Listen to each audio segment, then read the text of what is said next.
Hello everyone, welcome to Manisha's kitchen. আজকে আমি লাল কাটুয়ারাটা রান্না করব। তো আপনারা তো অনেকভাবে এই লাল শাকের রান্না করে থাকেন। আজকে আমি কিভাবে লাল শাকটা রান্না করছি একবার দেখুন। প্রথমে আমি কড়াইতে তেল নিয়ে নিয়েছি, তাতে অনেকগুলো পেঁয়াজ নিয়ে নিয়েছি, প্রায় 4 থেকে 5টা। পেঁয়াজগুলোকে ভালো করে ভেজেছি। পেঁয়াজগুলো যখন ভালো করে ভাজা হয়ে গেছে, যাতে ভালো করে ভাজা হয়ে যায় তার জন্য আমি অল্প করে নুন দিয়ে দিয়েছি। আর তার সাথে আমি দিয়ে দিয়েছি আদা রসুনের বাটা। তার সাথে দিয়েছি আমি একটা টমেটো।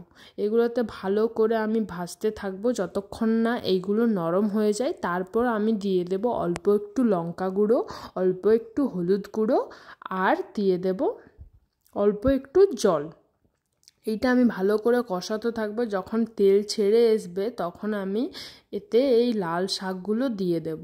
এই লাল শাকগুলো এইভাবে যদি রান্না করো অন্যরকম খেতে লাগবে। আপনারা যেইভাবে বাড়িতে করে থাকেন একবার এইভাবে বানিয়ে দেখবেন, দারুণ খেতে লাগবে। দেখো আমি এই লাল শাকগুলো দেওয়ার পর আমি একটু ঢাকা দিয়ে দিয়েছিলাম, এখান থেকে জল ছেড়ে গেছিলো। দিয়ে এই শাকটা পুরো নিজের জলেই এই রান্নাটা পুরো হয়ে যাবে। দেখো কেমন কত সুন্দরভাবে এই লাল শাকটা হয়ে গেছে।